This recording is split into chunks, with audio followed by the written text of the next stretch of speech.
Namaste all, welcome to Dr. Suparya's tutorial. I am today here with you to discuss about hardware, software and system analysis, the categorization of educational technology.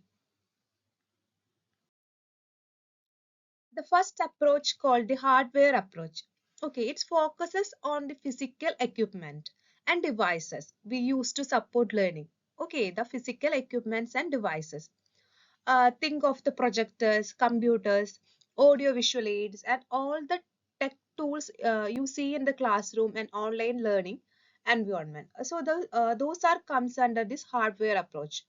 So the main idea here is that these hardware tools make learning more accessible and engaging, right? So for example, imagine you are in a class using a projector. So the teacher shows videos, slides or images, right? So, and these visuals make the lesson clearer and more interesting. So that's the power of the hardware approach. It uses physical tools to enhance the learning experiences.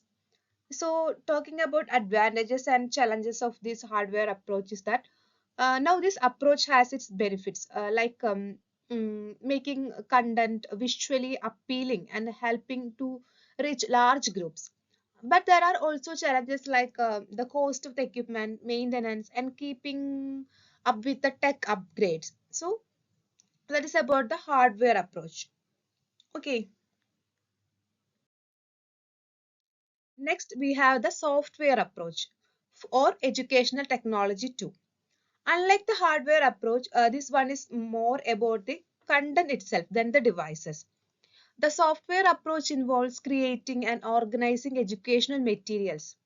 Okay, the instructional content, the curriculum, and the actual method of teaching comes under software approach. Examples think about digital learning materials like an online course or an educational app. So those are examples for this software approach. So these tools are all about delivering content in a structured way, right? So in fact they use instructional designs to make sure the information is engaging and effective for different learning needs. Okay, so this approach is flexible and learners can go through content at their own pace, and we can customize the content for different levels. So it's excellent for reaching diverse audience and providing individualized support. That is the software approach, educational technology too. Okay, educational technology 3 or system analysis approach. The third approach is called the system analysis approach or educational technology 3. Okay, then here we look at education as an interconnected system.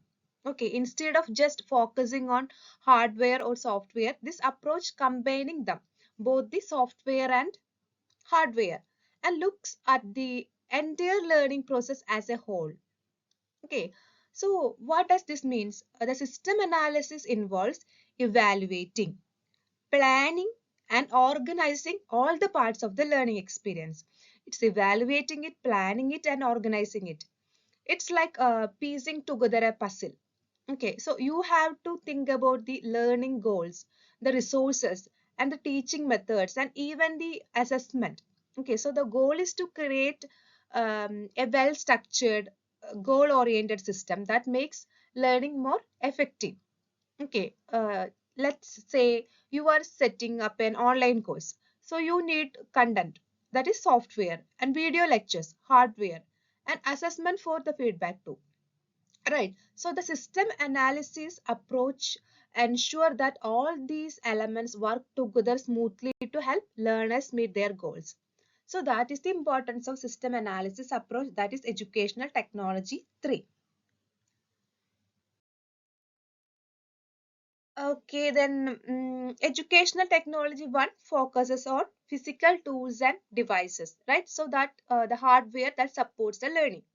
Educational technology 2 emphasize the instructional content and design, the software. Educational technology 3 is about systematic planning and integration, bringing together hardware and software, right? So in exam we have to remember this the technology 1 is that is the hardware and 2 is software and all. So think of it like the building a house of learning. So we are building a house of learning. Okay, so hardware approach, H is for hardware and also for house, right? So hardware provides the structure, the walls, roof, etc. So the physical setup that holds everything together like projectors and computer. So H is for hardware and house, that is first one, right? So the second one is software approach. So S is for software and style. S for style also. Okay, so software gives the style and content inside the house, like decorating and organizing the rooms and all. So this is the instructional material, curriculum and design. Okay, the third one is system analysis approach. So S is for system and support. The system analysis bring all the parts together. Okay, so ensuring the house runs smoothly as a whole system. So it combines both the hardware and software to optimize the learning experience. So this is the categorization of the educational technology under three heading, right? Hardware, software, and system analysis. So let me conclude my session. Okay. So if you like this video, you can click the like button and subscribe to my channel. Thank you for watching. Keep learning. Thank you.